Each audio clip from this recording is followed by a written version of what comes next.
네, 지금까지 살펴봤던 해외 선물의 전망 그리고 여러 가지 변수가 과연 차트로는 어떻게 해석되는지 투자 전략을 살펴보는 시간입니다. KR선물 전략사업본부 조종현 연구원 나와 있습니다. 어서 오세요. 네, 안녕하세요. 네. 자, 먼저 유로화의 움직임부터 살펴볼까요? 차트를 이용해서 한번 설명해 주시죠. 네, 일단은 간단히 좀 짚고 넘어갈 텐데요. 지난주에 좀 마리오 드라기가 마이너스 금리 정책을 확대를 하면서 이제 그런 발언에 따라서 유로화가 큰 폭으로 하락을 하는 모습을 보였습니다. 네, 오늘은 특별히 이렇게 유로가 좀 추세적으로 음봉 캔들을 형성하면서 하락을 할 때 좀 어떠한 투자 전략으로 트레이딩을 하는 게 좋을 것인지 제가 설명을 드리도록 하겠습니다. 일단 차트 보면서 설명드리도록 하겠습니다. 네, 차트 유로 10분봉 차트입니다. 네, 보시는 것처럼 이제 음봉 캔들이 지속적으로 나오는, 보시는 것처럼 이렇게 하향 추세가 갈 때는 반드시 이러한 되돌림 현상이 있습니다. 네, 그렇기 때문에 이 최초의 하락폭이 굉장히 중요한데요. 네, 하락이 시작되는 이 지점부터 끝나는 이 지점까지의 하락폭이 굉장히 중요합니다. 이 하락폭의 50%, 그러니까 가격적으로 치면 1.1381, 1.1481에서 매도 포지션 잡는 것이 하나의 전략이 될 수 있겠고요. 다시 한번 한번 살펴보면은 또 다시 한번 유로가 보시는 것처럼 음봉 캔들을 연속적으로 그리면서 하락하는 추세를 확인을 할 수가 있습니다. 이러한 하락 추세 폭의 50% 정도인 1.1353, 1.1353에서 매도 포지션을 구축을 하신 후에 매도로 진입 후에 이 하락에 대한 수익을 챙기는 것도 하나의 방법이라고 할 수 있겠습니다. 네. 차트를 보니까 정말 그 하락을 한 이후에 절반가량 올라오고 하락한 이후에 절반가량 올라오고 이것을 여러분들이 투자 전략으로 사용할 수 있는 것 같습니다. 자, 그런 전략을 사용하면 되는 거겠죠? 네, 캔들의 어떤 추세나 크기에 따라서 조금씩 차이는 있을 수 있는데요. 특히 유로화해 같은 경우는 이제 하락한 후에 어떤 상승 되돌림, 보시는 차트 방금 보셨던 것처럼 하락 후에 상승 되돌림 현상이 굉장히 많은 편입니다. 따라서 유로나 금, 다른 기타 어떤 상품들보다는 특별히 유로에서 좀 많이 나타나는 특성이기 때문에 하락 후에 보시는 것처럼 이렇게 매도 포지션을 다시 한번 구축하는 것도 투자의 어떤 좋은 트레이딩 관점이라고 할 수 있겠습니다. 갑자기 좀 쉬워 보이네요. 뭐 쉽진 않겠죠.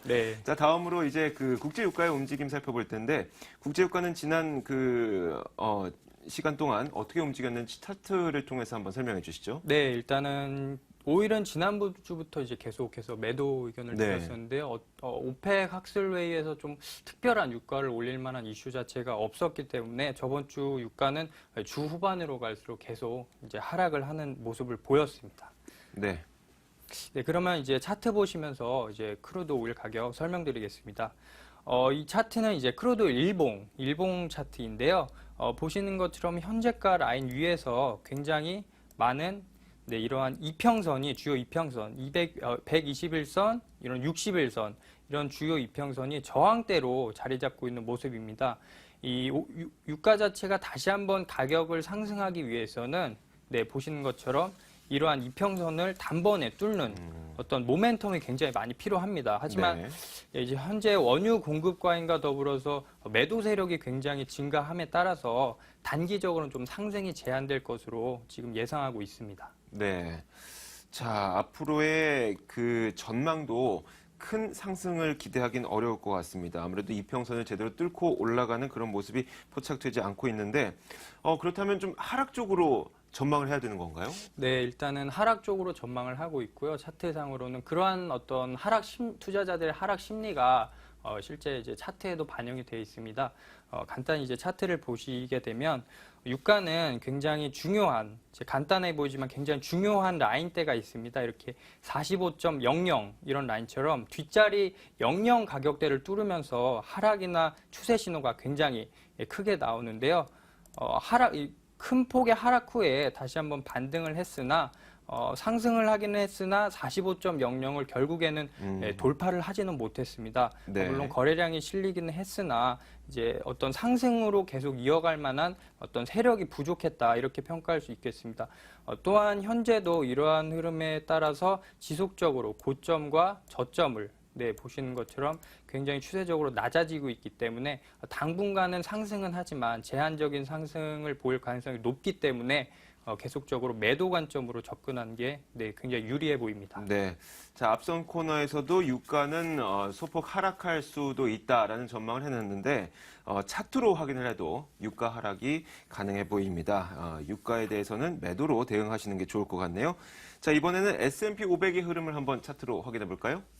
네, S&P 500은 이제 중국과 유럽발 훈풍에 따라서 굉장히 큰 폭으로 네. 상승한 모습을 보였는데요. 유럽의 경기 부양책에 따라서 특히 다른 날보다는 22일 날 굉장히 큰 폭으로 상승한 그런 흐름을 볼 수 있었습니다. 네. 자, 앞으로의 가격 흐름은 어떻게 될까요?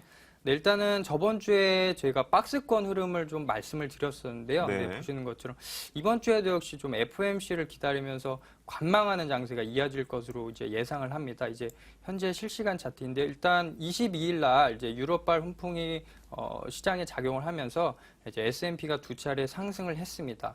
하지만 금일 애플이나 화이자, 어떤 트위터 같은 주요 기업들의 실적 결과와 FOMC 성명서가 발표되기 전까지는 앞에서 보셨듯이 이러한 박스권 흐름을 보일 가능성이 굉장히 높습니다.